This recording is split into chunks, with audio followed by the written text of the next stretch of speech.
हम्म, ये है ना, मन बड़ी हंसी आई उस दिन जिस दिन इस्तीफा। खट्टर जी को हटाया गया। तो एक अपनी विधानसभा में एक जो वो छेड़छाड़ मंत्री था संदीप सिंह, उसके लिए बोला गया कि भाई इसको हटाओ, और ऐसे बेंच को ऐसे पीट पीट के कहा था नहीं हटाऊंगा नहीं हटाऊंगा नहीं हटाऊंगा।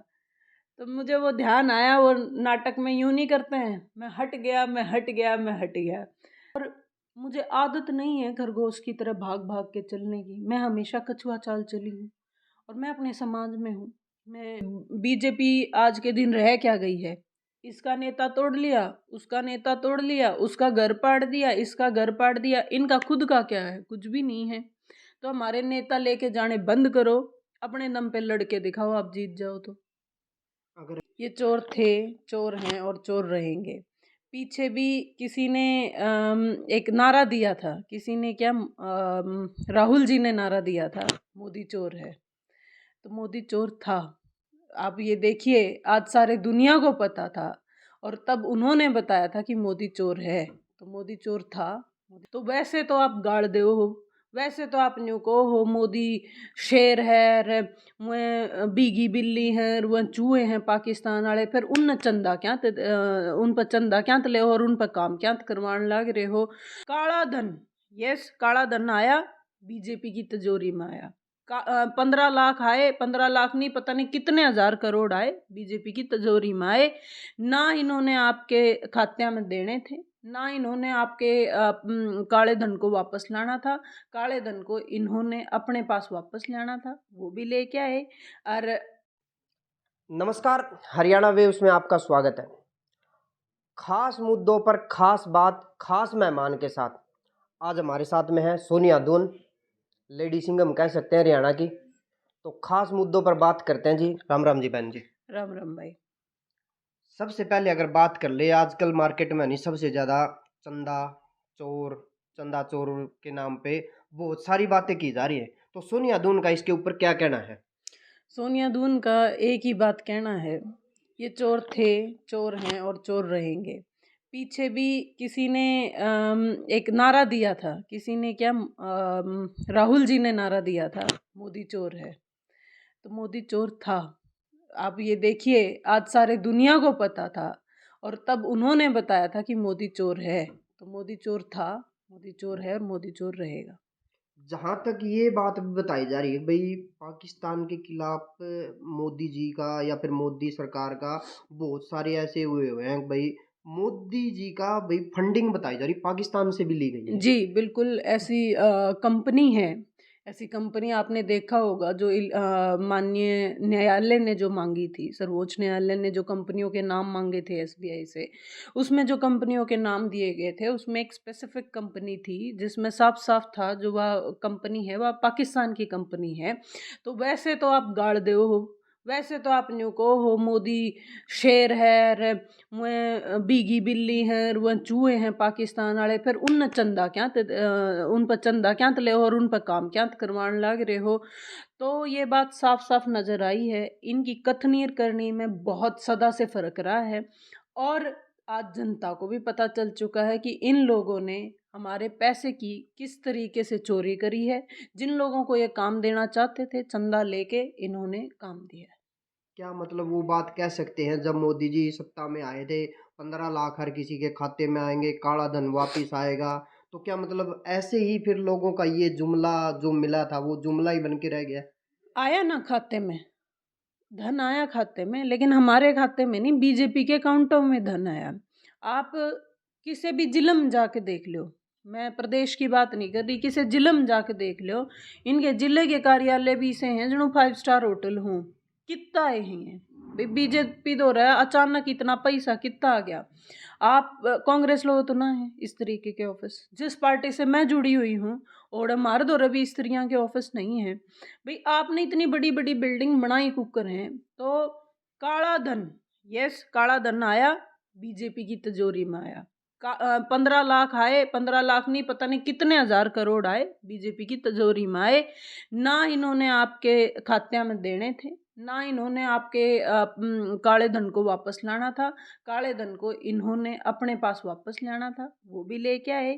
और बोला वो एक कहावत है हरियाणा में, वह कहावत इन्होंने सही में सिद्ध कर दी भाई। मैं कहूँगी तो अच्छा नहीं लगेगा, लेकिन इनकी कथनी करनी में कोई फर्क नहीं पाया। सिर्फ इतना सा फर्क है कि इनको काला धन वापस जनता के लिए लाना था, लेकिन ये अपने लिए लेके आए।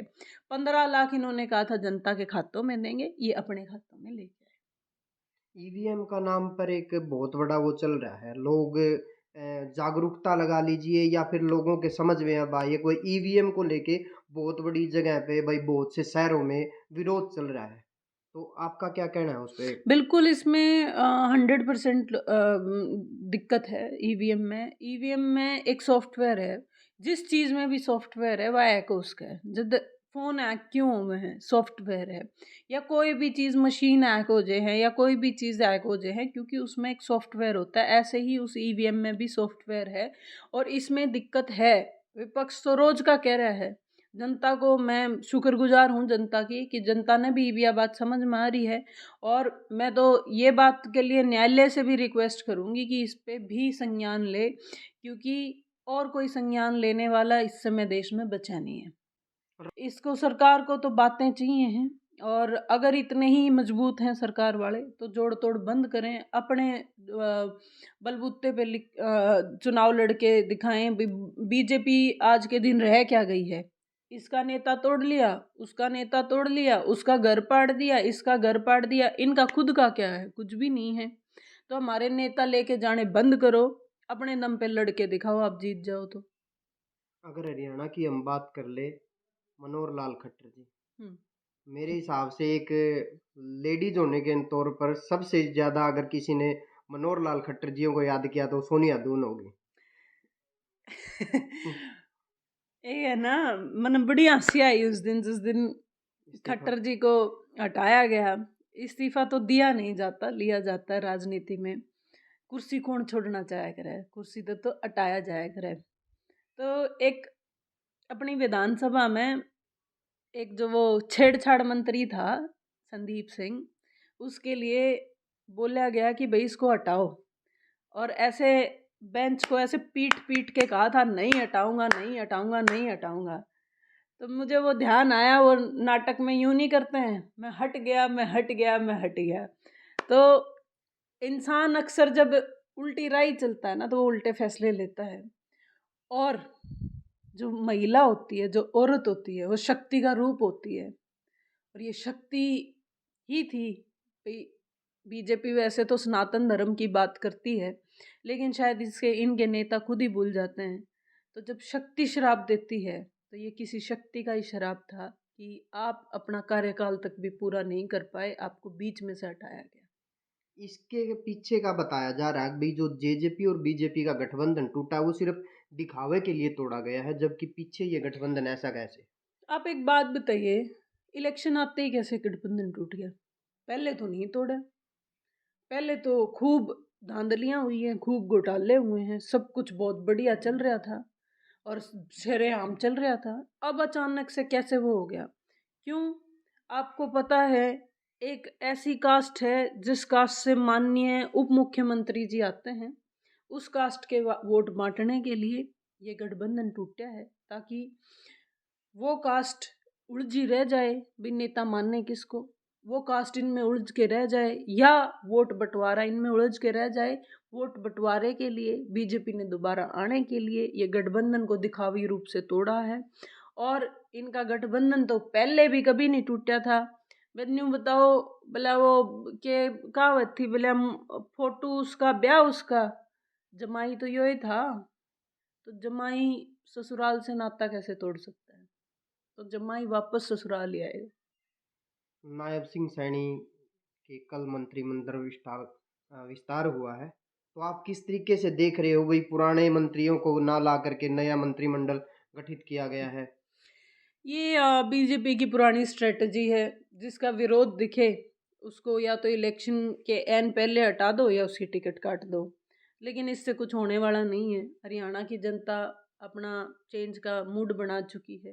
इनको हटाने का मन बना चुकी है और इनको इनकी सही हकीकत इस बार दिखाएगी कि ये जो बीजेपी के लोग हैं या आरएसएस के जो लोग हैं, ये लोग हम इनको सहने वाले नहीं हैं। इनकी ये जो कथनी और करनी में फ़र्क है, हम देखने वाले नहीं हैं। और जो हमारी माता बहनों के साथ इन्होंने गलत किया है, इस मोदी जी के इस बीजेपी ने गलत किया है, ये जो बेटी बचाने और को पढ़ाने का जो ढोंग इन्होंने रचा था और उसको रच के ये लोग सरकार में आए थे, अब वही बेटी इनको जवाब देगी और वही बेटियां, वही महिलाएं इनके खिलाफ वोट करके इनको सत्ता से हटाने का काम करेंगी।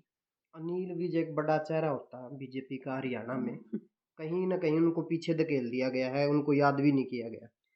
तो अनिल विज जी को फिर से अपने कपड़े उतार के छाती पीट के इस बारे में कुछ आमरण अनशन करना चाहिए, जैसे वो हमेशा करते रहे हैं। देखिए, वैसे तो वरिष्ठ नेता हैं और मैं मतलब कभी जिसकी के ऊपर टिप्पणी करती हूँ, मैं हमेशा टिप्पणी उस इंसान पे करती हूँ जिस इंसान ने गलत किया होता है।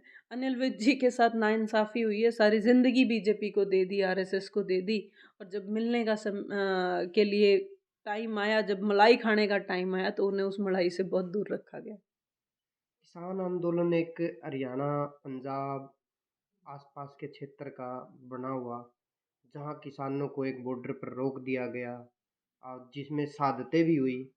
फिर क्या वो एक किसान आंदोलन वो पिछला 13 महीने वाला हुआ था, उसकी रूपरेखा दिखेगी? देखिए, रूपरेखा मेरा तो ये कहना है, बिल्कुल शहादतें हुई हैं, हमने अपने लाल खोए हैं। मैं एक बात कहना चाहती हूँ, ये टाइम किसान आंदोलन को अलग तरीके से लड़ने का है। ये टाइम है किसान आंदोलन को वोट की चोट से लड़ने का। मैं तो किसान मजदूर सभी भाइयों को हाथ जोड़ के विनती करती हूँ, शांत करके बैठो और उस दिन इनको जवाब दो जिस दिन वोट डालने जाओ, और इतनी ज़ोर से इनके खिलाफ उस मशीन के उस बटन को दबाओ कि वो वोट इनके खिलाफ जाए और ये ऐसे जो बहरूपिये, ये जो चोर बैठे हुए हैं, ये मोदी चंदा चोर जो बैठे हैं, इनको हम सत्ता से हटाने का काम करें। कहाँ एक बॉर्डर को इस तरह रोक दिया गया जैसे दो देशों की लड़ाई के टाइम रोक देते हैं, नेटवर्क सुविधाएं बंद कर दी गई। कहाँ तक मानते हो भाई, सोच मतलब सोच होती है हर किसी की, तो ये सोच कहाँ तक पहुंची हुई है? ये तो तानाशाही सोच है। इसमें एक स्वतंत्र देश है, एक आज़ाद देश में सबको विरोध करने का, प्रदर्शन करने का हक होता है। हमने कांग्रेस के राज में भी विरोध देखे हैं, प्रदर्शन देखे हैं। आप देख लीजिए, अन्ना हज़ारे जी ने किया था। तो खैर, अन्ना हज़ारे जी अब तो नहीं दिखे मुझे कहीं पे भी, लेकिन किसान ने, मज़दूर ने विरोध किया, प्रदर्शन किया और उनके साथ आपने देखा होगा कैसा सलूक किया है। लेकिन देश भूला नहीं है और देश इस चीज़ का बदला अपने वोट से लेगा और अच्छे से लेगा और इनको बताएगा कि ये तानाशाही जो सिस्टम है, ये भारत में नहीं चल सकता। भारत एक लोकतांत्रिक देश है और यहाँ कोई भी लोकतंत्र से ही जीत सकता है, लोगों के मन में बैठ के ही जीत सकता है। लोगों के पीछे डंडा लेके दौड़ उनको दौड़ा के आप नहीं जीत सकते। ट्रैक्टर पर मना कर दिया गया भाई। अब जो पीछे रामलीला, दिल्ली रामलीला ग्राउंड में किसानों की मीटिंग हुई, ट्रैक्टर नहीं लेके जाना, फिर भी अगर किसान पैदल चले तो उनको उठा उठा करके पुलिस ने, प्रशासन ने उठा उठा करके जेल में बंद किया। ये इसको तानाशाही बोलते हैं। आपको याद होगा, हम जब सांपला गए थे, पैदल मार्च करके मैं सांपला गई थी हमारी पहलवान बहनों के समर्थन में। उस समय भी इसी तरीके का वो हुआ था, हमें कहा कुछ और गया था, हमारे साथ किया कुछ और गया था, जिसमें एक महिला इस स्टेज पे पहुंच गई थी कि उसका ये भी नहीं आधे घंटे तक पता चल पा रहा था कि वो जिंदा है या मृत हो चुकी है। ये सिर्फ और सिर्फ प्रशासन की वजह से, और प्रशासन मजबूर है सरकार के हाथों, क्योंकि प्रशासन तो हमेशा से कठपुतली रहा है और आज तो ऐसी कठपुतली बन गया है क्योंकि लोगों को, सबको अपनी नौकरियां प्यारी हैं, सब ने अपने बच्चे पालने हैं, तो यही काम अब अभी इस समय भी हुआ है। तो इसमें प्रशासन की क्या गलती है? वो तो, उन्होंने तो तनख्वाह ले रहे हैं सरकार की, सरकार के कठपुतली हैं, सरकार जैसा आदेश देती है वैसा करते हैं। तो ये तो अब सरकार के सामने है, सरकार ने किया है, अब हमें बदला लेने का, हमारा तो टाइम एक ही बार आता है 5 साल में, अब हमें अपना बदला लेना चाहिए। नारनौल विधानसभा क्षेत्र की अगर बात कर ली जाए, सोनिया दून एक संस्कृति बचाओ बेटी बचाओ अभियान लेकर के खूब सुर्खियों में आई थी, बहुत सारे प्रोग्राम किए थे। अब सोनिया दून मार्केट में नहीं दिख रही है, इसका कारण देखिए ये लोगों का कहना है जी, हम नहीं कह रहे हैं, लोग अपने विचार दे रहे हैं। पहली बात तो ये कोई मार्केट नहीं है, समाज है, समाज में रहना आपको चाहिए।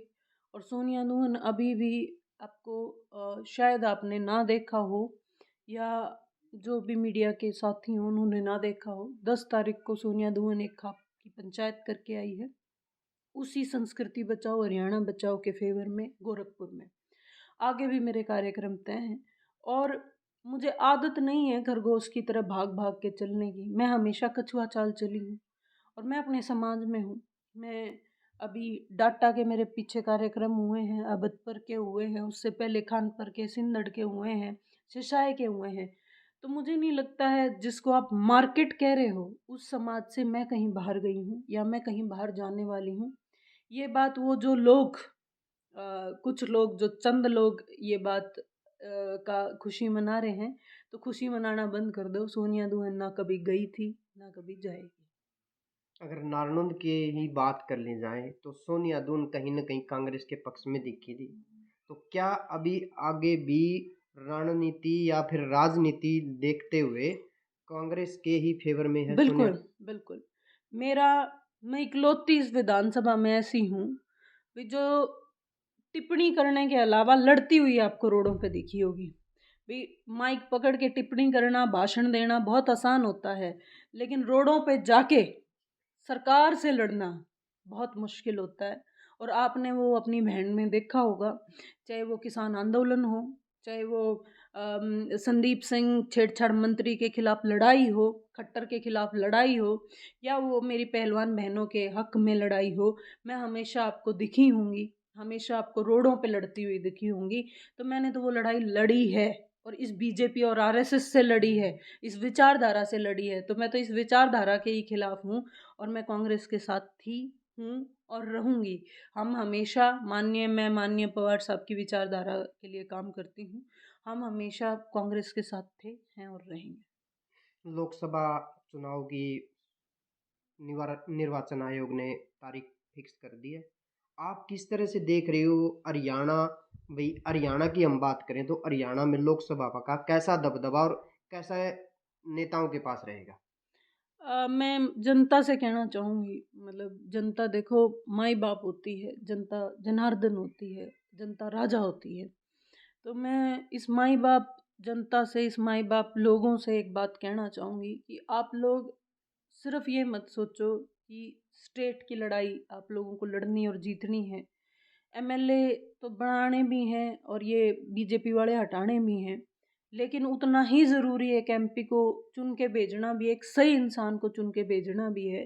क्योंकि देश की जो लोकसभा है वो ऐसी जगह है जहाँ देश के कानून बनते और बिगड़ते हैं। अगर आप लोगों ने सही लोग चुन के भेजे होते, तो आज आपकी बेटियां जो घरों से चली जाते हैं, आपके बच्चे जो घरों से चले जाते हैं और शाम को आके आपको किसी गांव की बहन बेटी के लिए ये बता देते हैं कि ये हस्बैंड है, ये वाइफ है, वो ना होता। क्योंकि आप लोगों ने उस समय सही लोगों को चुन के नहीं भेजा था। तो मेरी आप लोगों से हाथ जोड़ के विनती है, जितना सीरियस आप एमएलए का और सरपंची का इलेक्शन लेते हैं उतना ही एमपी का भी लें, क्योंकि अगर सही लोग जाके लोकसभा में बैठेंगे तो सही कानून बन पाएंगे। ये आपने देखा जी, सोनिया बहन जी, सोनिया दून से हमने बात करी और इन्होंने भी बता दिया कि भाई हम कांग्रेस के साथ हैं और कांग्रेस का हमने दावा और लोगों से अपील भी की है लोकसभा चुनाव में किस तरह से हमें अपना नेता चुनना है, हम लोगों को किस तरह से विश्वास दिला सकते हैं। वीडियो आपको कैसी लगी? वीडियो को ज़्यादा से ज़्यादा शेयर करना, चैनल को ज़्यादा से ज़्यादा सब्सक्राइब करना। धन्यवाद।